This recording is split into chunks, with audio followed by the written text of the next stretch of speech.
Hello and welcome to our 4-3 page of notes. Today we're talking about isosceles and equilateral triangles and their special properties that we need to know about them. So firstly, we're going to remember that isosceles triangle is a triangle that has two congruent sides. Equilateral triangles are ones that have all three sides being congruent to each other. And here's where these special properties come in. We know these two sides are equal, and that's going to be our first thing, right? We know that the sides are going to be equal in the sense that A to B, segment AB, has to be congruent to segment CB. Those two sides have to be congruent to each other. But we also get something really, really important as well about the angles. Anytime two of the sides are congruent, you know that two of the angles have to be congruent. And I can find them pretty easily by looking at these two sides. See how I've got these two congruent sides? If you drew an arrow from here to the opposite angle, and an arrow from here to the opposite angle, I can see it's pointing to angle 2 and angle 3. That's because the measure of angle 2 is going to be congruent to the measure of angle 3. And there's some special names that we can actually take from this that were pretty beneficial to us. We actually are going to refer to angle A and C. These are called your base angles. Base angles. So those are really important. Those are the base angles of the triangle. And this one up top that's not congruent, the different one, is called the vertex angle.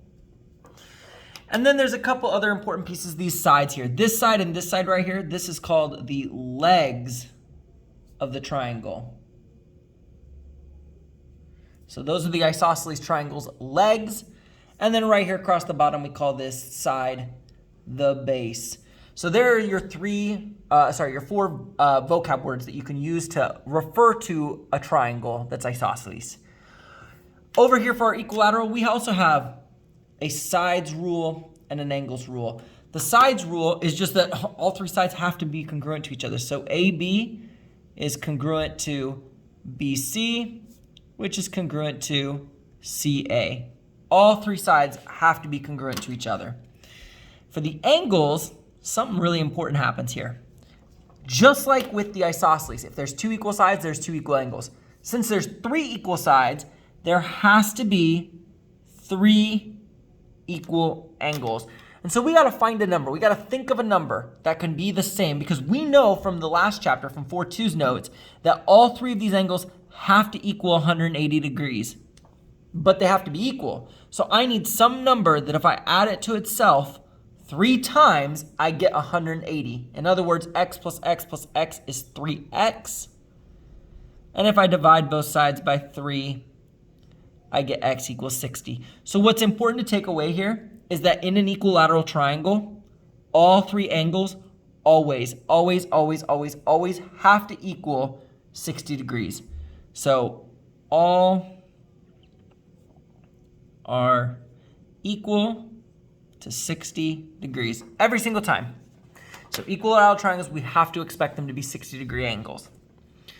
So we can take a look here at objective 1. It asks us to find the missing angles using these pictures. So let's take a look. This first one, I can see that there's a measure of 60 and 60. Well, the moment you see two 60s, you know that the missing angle also has to be 60, because 60 plus 60 plus 60 makes 180, and a triangle has to add up to 180. Which means that we know this is an equilateral triangle. Since all three angles are the same, all three sides also have to be the same. So if this is 9 feet, then this is 9 feet, then this is 9 feet. So over here I've got 9 and 9 for my final part. Equilaterals are kind of easy. Once you see them, they just roll, right?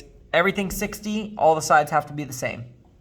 Now, isosceles gets a little bit trickier because you have to pay attention to the base angles and which ones are congruent. So you can see here I've got these two congruent sides in part B. Trace over to the opposite angles, right? I'm following those angles down. Meaning if this is 68 degrees, this has to be 68 degrees. So I already know that the measure of angle J is 68. Well, then you might say, well, how do I figure out K if I don't have a special property that just tells me, hey, that's the angle up there? But we kind of do. We know that if these two angles are here, the third one has to make it add up to make 180. So I can take this 68 and this 68 and add them together, and I get 136. And subtract that from 180, and we get 44 degrees. So this has to be a 44-degree angle. And lastly over here, well, this one they only gave us one angle, but again, follow your isosceles rules. If I were to draw to this angle over here, and from this side to this angle over here, I see that the two equal angles have to be these. Well, let's think about this. If we already used up 106 of our angles, right? We've already used 106 of our total 180. So let's subtract that 106 and figure out what's left.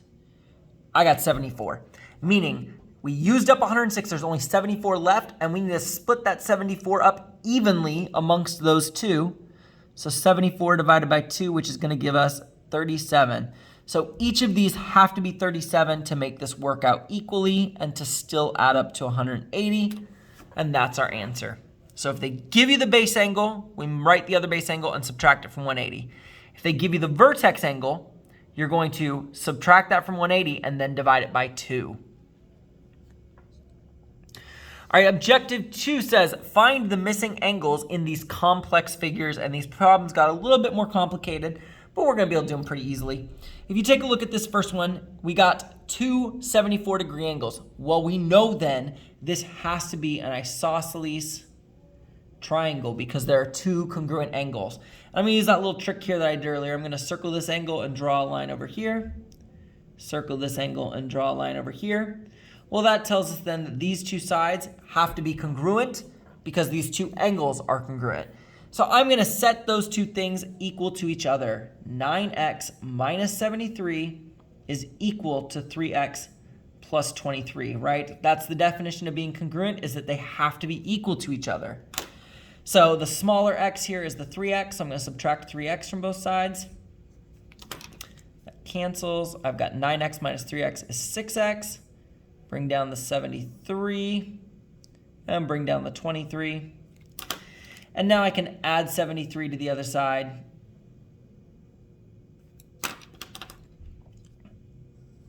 This is going to give us 96. Here the 73 and the negative 73 cancel, so I just have 6x. And last step here is to divide everything by 6. And we find out that x equals 10, let's see, 66, 72, 78, 84, 96. So x equals 16. All right, and then it does say find the missing angles here, right? So we actually need to take the 16 and, oh wait, find the missing angles. I think that's good. The angles are found, so we'll just stop there. X equals 16. We can't really plug it back in. I mean, we could plug it into the sides if you wanted to. Maybe that's what we'll do. So we could plug the 16 in over here. 9 multiplied by 16 minus 73. I'm gonna pull out a calculator for that. So 9 multiplied by 16 minus 73, and we get 71 here. And in theory, when I plug it in over here, it should give us the same thing. So I'll plug in 16 again. 3 multiplied by 16 plus 23, and I get 71 again.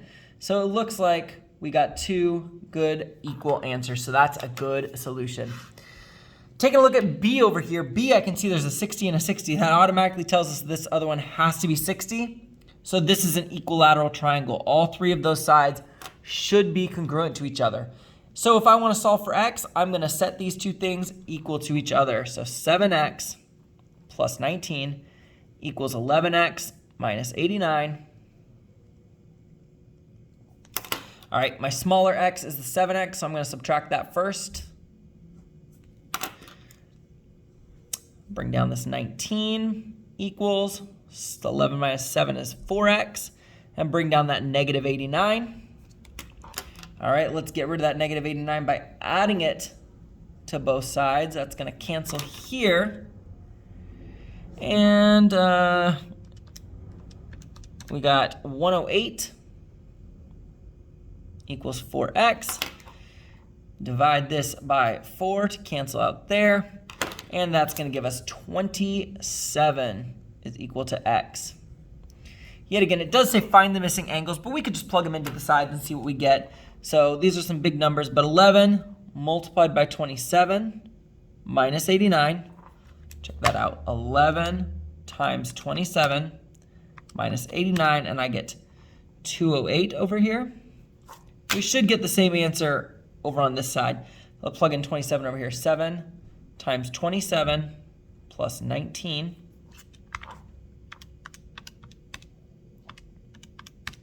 And I get 208. So they do come out to be the same answer, so we did it right. All right, for part C and D of this problems. So in C, they gave us this picture again, and they said these two sides are equal. Well, as soon as I see those two sides are equal, I'm going to draw arrows and say, well, that means these two angles must be equal. So just like before, we are going to set these two angles equal to each other. So 5x plus 9 equal to 8x minus 30. I'm going to subtract the 5x first since it's the smallest. Cancel. Bring down my 9. 8x minus 5x is 3x. Bring down my negative 30. I'm going to go ahead and add 30 to both sides. Cancel here. Now I got 39 equals 3x. And last step here, divide by 3, we get 13 is equal to x. So in this case, we definitely can do what the direction said. The direction said find each missing angle. Well, now I know that x equals 13. Let's figure out what those missing angles are. So we're going to plug 13 in for x here. 5 multiplied by 13 plus 9, and 8 multiplied by 13 minus 30.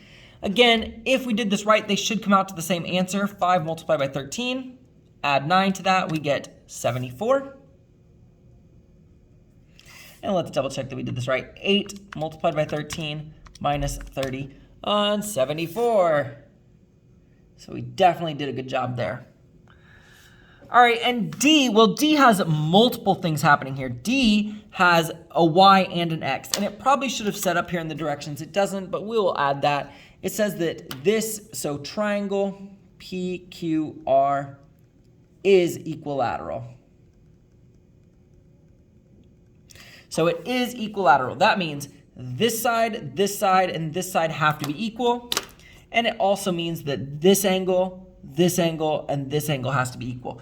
Which we also know further. If it's an equilateral triangle, every angle has to be the same measure. 60, 60, and 60. So the first part's actually really easy.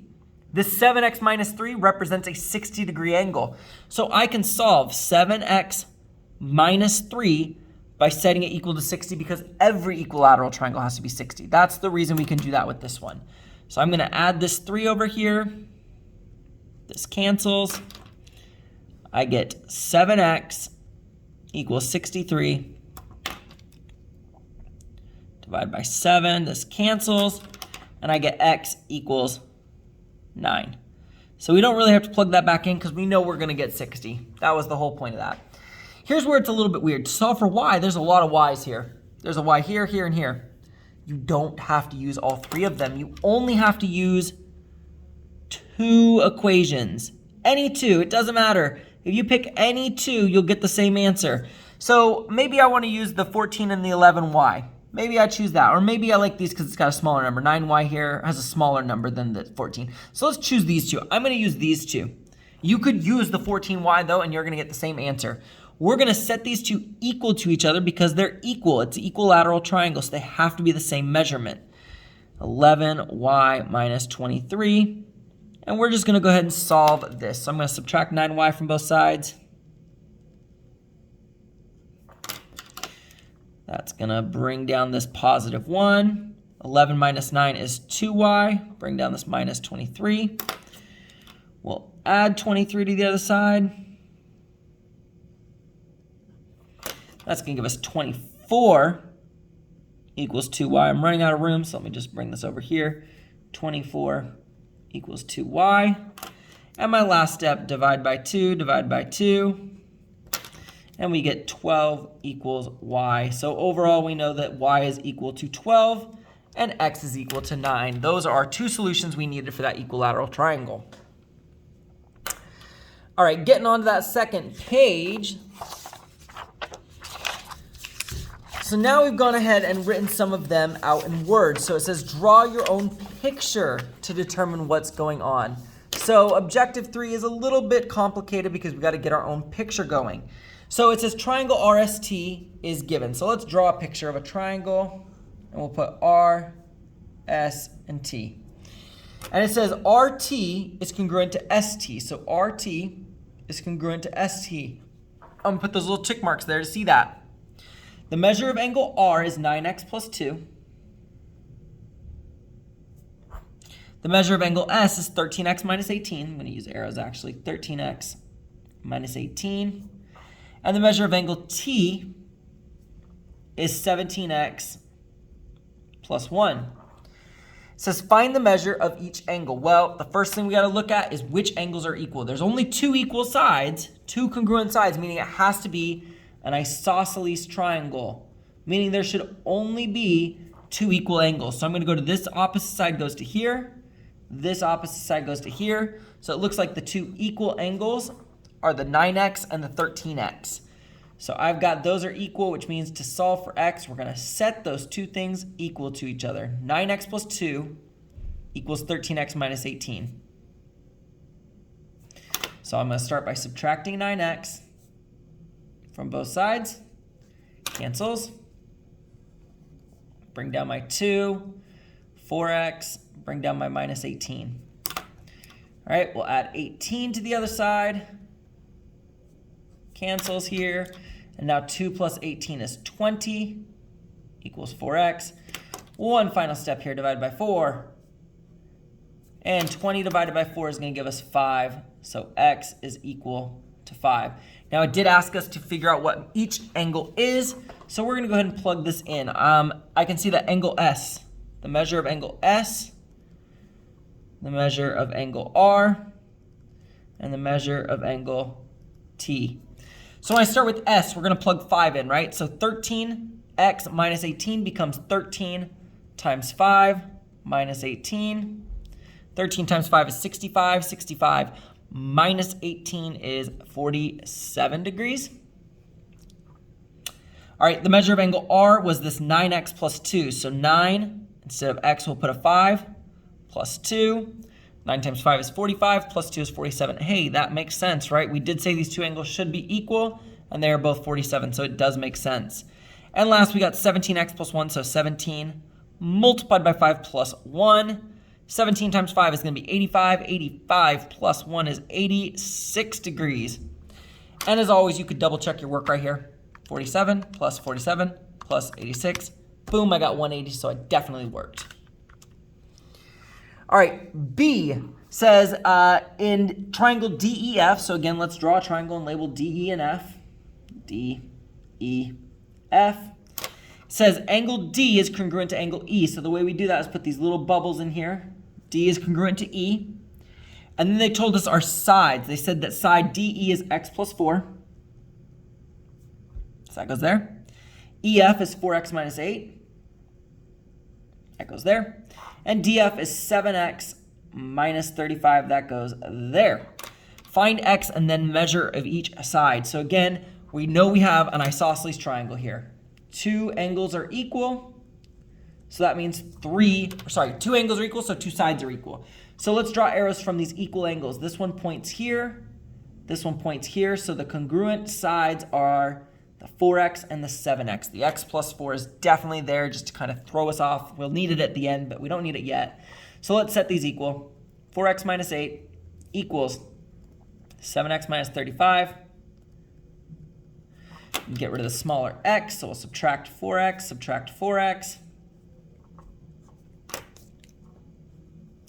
And my negative 8 comes down. 7x minus 4x is 3x. Bring down my minus 35. Next, I'm going to add 35 to both sides. Cancels. 35 plus negative 8 is 27 equals 3x. And we got one final step. Here we go. Divide by 3. And we get, I'm going to bring this over here. 9 is equal to x. And just like with last time, we want to make some substitutions here. So D to E, and then E to F, and then f to d. So for d to e, it was x plus 4. We want to replace x with 9, so it becomes 9 plus 4, which is 13 units long. E to f was this 4x minus 8, so instead of x, we're going to put 4 times 9 minus 8. So 4 times 9 is 36, minus 8 is 28. And then f to d is the 7x minus 35, so 7 times 9 minus 35. 7 times 9 is going to give us 63. 63 minus 35 is going to be 28. Let me double check that. I'm just assuming, but let's make sure I didn't make a mistake. 63 minus 35 is 28. We did it right. Awesome. So that's going to kind of bring us down here. There is a challenge question at the end that you are welcome to do, but we're not going to go over that together. That is for you to take a look at if you would like to, but it does just kind of bring all these ideas together. Let us know if you have any questions. Have a great day.